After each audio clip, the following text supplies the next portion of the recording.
So next try, I'm trying to start the session in a second.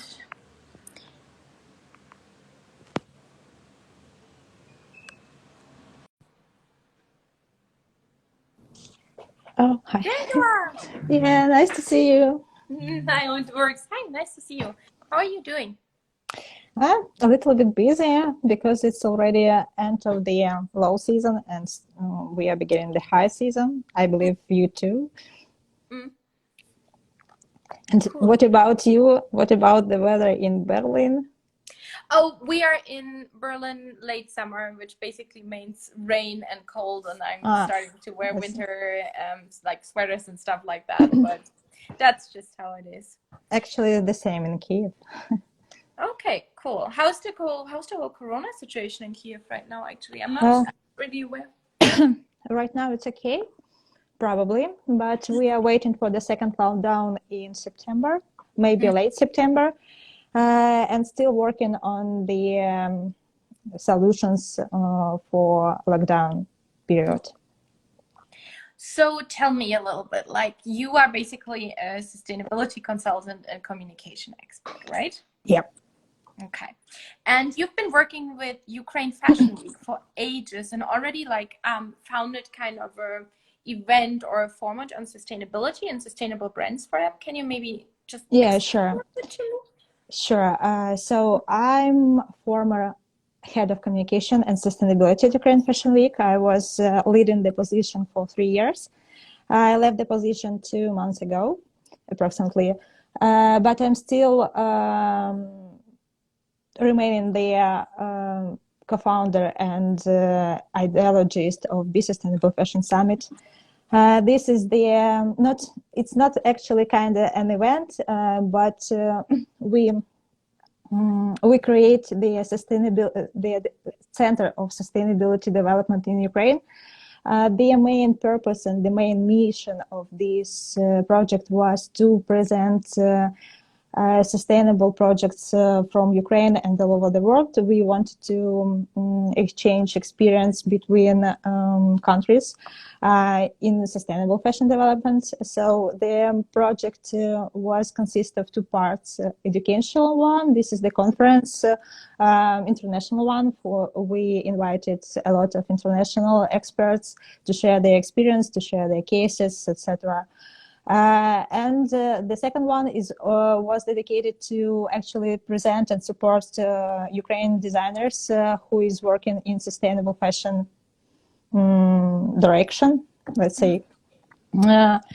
We wanted, first of all, I'm sorry.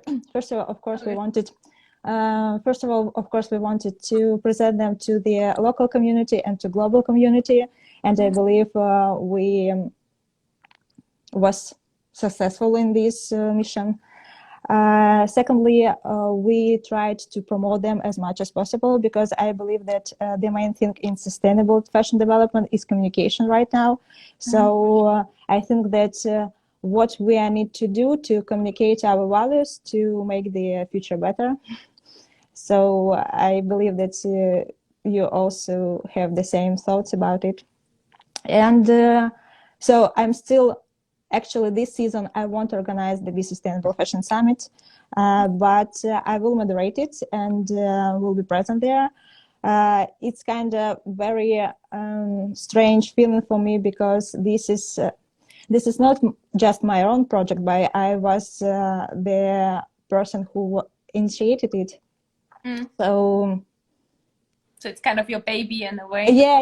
It's kind of my baby in a way. And this season, I'm super nervous as usually, but I'm not in organization topics. I'm only responsible for moderation.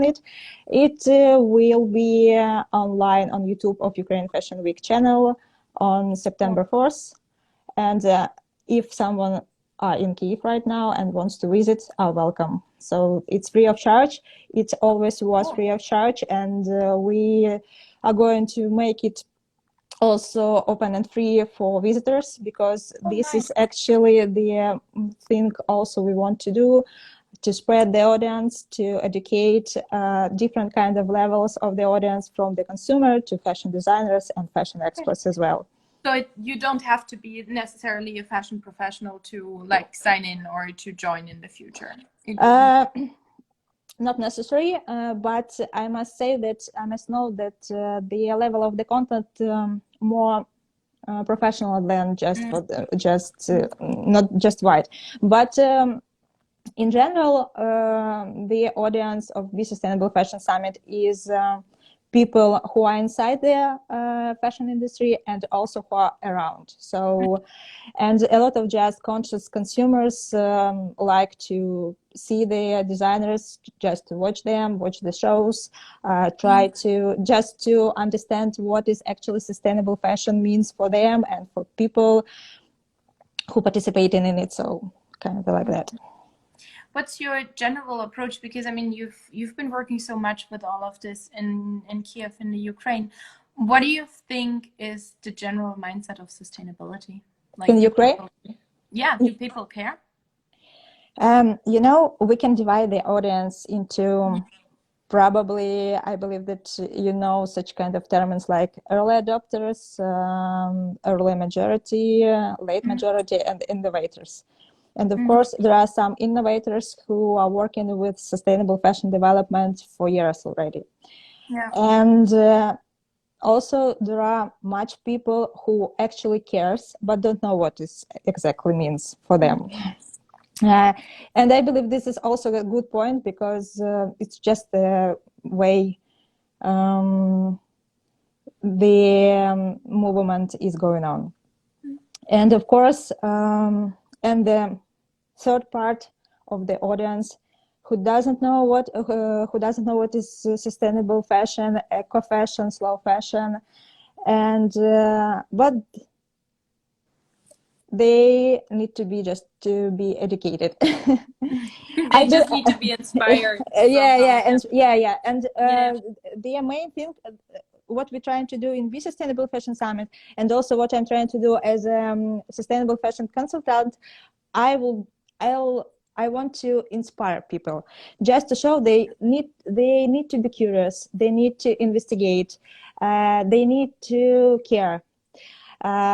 Especially care about their future, the future of their children, and sustainability, and what sustainability means for me, especially like a person. It's about care, about responsibility, about I don't know, protection probably. So, well, yes. I like that. First of all, I really like the idea that sustainability has a lot to do with care, because you basically care for your surrounding and the environment that you're creating. When you work as a sustainability consultant or as a communication expert, what do you think is most effective to inspire people? Like, what would you tell brands or your clients? This is how you can inspire people to look at sustainability, maybe a bit different or exciting. I believe for me the most effective tool, probably let's say tool, just to show examples, because people just don't believe that it is can, especially when we are talking about fashion designers. They have some conditions in what they are working in Ukraine. And according to these conditions, they can't, for example, to make the totally sustainable brand right now.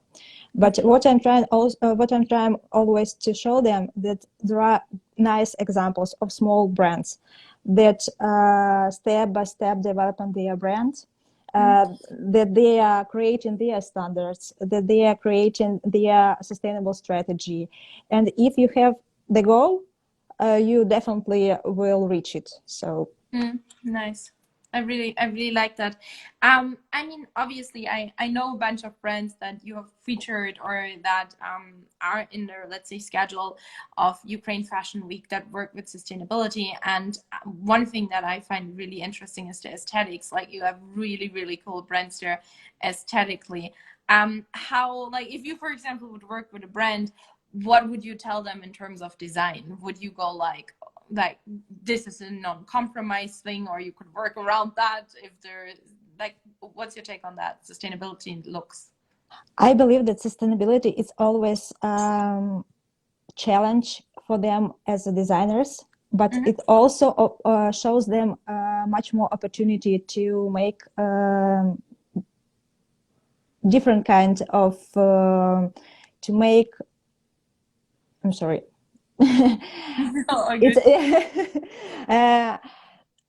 I'm not sure that I can actually evaluate the design of the designer, so their collection. But I'm always saying that it's not the barrier for them to be a sustainable brand. It's always the opportunity for their creativity, because they always need to find new approaches, new practices, new materials. And when you are making this kind of research, you find a lot of different ideas, new ideas that actually sustainable fashion can bring to your brand and can bring to your DNA and to design. Especially when we are talking about Ukraine. So what our problem is, we are not producing much of quality fabrics. And Ukrainian designers also always need to work somewhere in Italy, in Spain, in Turkey, in China, etc. And when they are trying to find something in Ukraine, they actually can find a treasure. For example, we have a brand, Chernishivska. This is a young, sustainable fashion brand from Ukraine. And she made super sophisticated collection from old Soviet fabrics. Oh, I've seen that. It's so cool. Yeah. It's like it's insanely cool. Yeah, I came across that super nice work.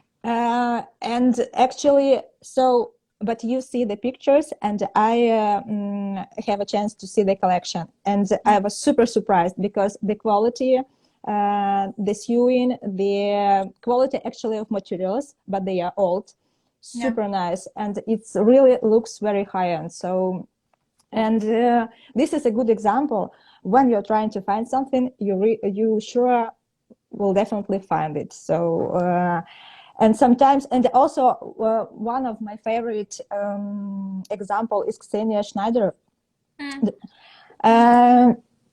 Probably one of the most famous sustainable designers from the Ukraine, I would say. Yeah.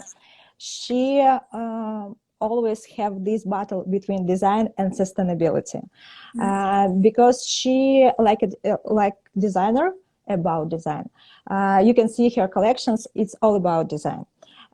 She had the idea to make some collection of dresses with the bright colors. And of course, she was looking for sustainable materials, but it was a really challenge for her because bright colors and sustainable natural materials, something that you can combine. Yeah, that's super hard to find. Yeah. Impossible. Usually it can be just a polyester or maybe some harmful coloring of natural fabrics or something like that. But she did manage to find some super bright organic cotton fabrics in Japan. And she made a very nice drop of really bright colors. I don't know how to say in English, super bright pink, super bright green. Like neon. Yes, yeah. It's also a great example that if you need something to be created, you will do it. Yeah, that's generally, I mean, I don't know what you think about that, but sustainability has so much to do with pivoting and changing ideas and directions. And I think a lot of less sustainable brands got really curious about these methods during COVID with the big like supply chains and everything falling apart. People were like, so how do you do that in sustainability? Like, can you explain this?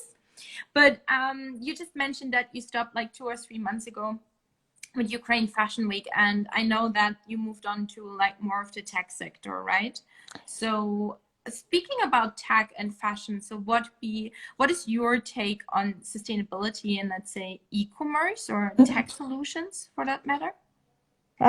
Actually, the industry I'm involved in right now doesn't connect it to fashion directly. It's at advertising technologies, so it doesn't mean that. So right now I'm not working with the fashion sector from one kind of my professional part life. Sometimes that's a good thing, by the way. But this was decision for me like a communication professional, communication specialist, because I just would like to see more wider vision of the industry, and just to develop my skills, my professional skills, to implement actually to my side projects, which are connected with fashion and sustainable fashion development. So basically, I leave the position in Ukraine Fashion Week, but I'm still working in fashion, just on another hand. And if we are talking about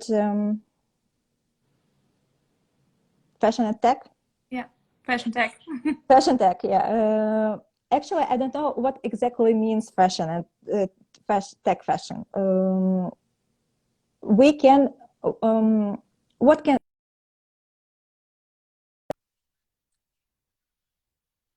new kind of technologies in outwear, for example? Are you here? Because you freeze. I think you froze too. Are you back? Yeah, you're back too. Sorry.